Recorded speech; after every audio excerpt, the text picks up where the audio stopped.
আপনারা সবাই দেখতেই পাচ্ছেন, আসলে দেশের সার্বিক পরিস্থিতিকে ভালো বলা যাবে না। জনগণ যা প্রত্যাশা করে, প্রত্যাশার আলোকে দেশ এখন চলছে না। বিভিন্ন জায়গায় আইনশৃঙ্খলা পরিস্থিতির চরম অবনতি। আমি আজকে যে গাইবান্ধা সাগাঠায় গেলাম, সেখানেও 1 মাস আগের একটা ঘটনায় ওই দিনই একজন মারা গেল, আজ গত পরশু দিন আর একজন মারা গেল। আমরা মূলত তাদের বাড়িতে গিয়েছিলাম একটু আপনজনদেরকে সান্ত্বনা দিতে, দোয়া চাইতে এবং দোয়া করতে। এছাড়াও সারা দেশে খুন খারাপি অনবরত চলছে। মা বোনদের বিপদ আপদ তো আছেই, লেগেই আছে। এর সাথে দ্রব্যমূল্যের যে নাবিশ্বাস অবস্থা, ঊর্ধ্বগতি, গ্যাসের দাম বাড়ানো হলো, বলা হলো এটা আগস্ট মাসের জন্য, তার মানে সেপ্টেম্বরের জন্য আবার রেডি থাকেন, আরেক দফা বাড়বে। এইভাবে মাসে মাসে বাড়বে। এই মাত্র 2-3 মাস আগেই বাড়ানো হয়েছে এক দফা, 600-700 করে একটা সিলিন্ডারে, 1.5 গুণ হয়ে গেল। এখন আমরা আশঙ্কা করছি যে 2-3 মাসের মধ্যে এটা দ্বিগুণ হয়ে যাবে। এই যে অবস্থা, মানুষের তো আয় ইনকাম বাড়ছে না, মানুষের আয় বৃদ্ধি না করে তার যে ব্যয় তার উপরে চাপিয়ে দেওয়া হচ্ছে, এইভাবে একটা সমাজ চলতে পারে না। ব্যাংকিং সেক্টরে কোনো শৃঙ্খলা নাই, শেয়ার মার্কেট মাটির সাথে পড়ে আছে, উঠে দাঁড়াচ্ছে না।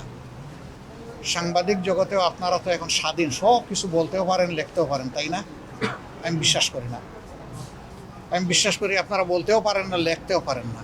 একটা অঘোষিত মানে কি জানি একটা সেন্সরশিপ আরোপ করে রাখা হয়েছে। এভাবে সমাজ চলবে না। আর এর জন্য 24 হয়নি। 24 হয়েছিল এই সবগুলার পরিবর্তনের জন্য। সেই পরিবর্তনের লক্ষ্যেই ছিল গণভোট, সংস্কার, ব্যাপক সংস্কার। সেই সংস্কার হলে তখন ক্ষমতার ভারসাম্য আসতো, সবাই যার যার জায়গাটা খুঁজে পেত এবং জনগণ একটা ইনসাফপূর্ণ মানবিক সমাজ পেত। অর্থনৈতিক দিক থেকে মানুষ একটা ন্যূনতম জায়গায় অবস্থান করতে পারত। এখন তো বেকারের মিছিল দিন দিন বাড়তেছে। আবার আমরা শুনতেছি যে গ্যাস, তেল এগুলা সব প্রাইভেট সেক্টরে দিয়ে দেওয়া হবে, এগুলো নগদ অর্থের বিনিময়ে দেওয়া হবে বলে আমরা আশঙ্কা করছি। তখন যারা প্রাইভেট সেক্টরে নেবে তারা জনগণকে আরও বড় জিম্মি করে রাখবে। তখন আমাদের কান্নাকাটি করারও কোনো জায়গা আমরা খুঁজে পাবো না। সরকার এই তাদের দায় এখন জনগণের ঘাড়ে চাপিয়ে দেওয়ার চেষ্টা করছে। আমরা খুবই শঙ্কিত, তবে বিরোধী দল হিসেবে আমরা এগুলো মেনে নেব না।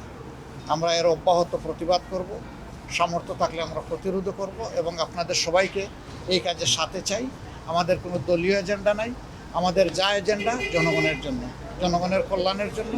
জনগণের যেখানেই দুর্ভোগ, জনগণের অধিকার যেখানেই হরণ হবে, সেই জায়গায় আমরা দাঁড়িয়ে যাব ইনশাআল্লাহ জনগণের পক্ষে।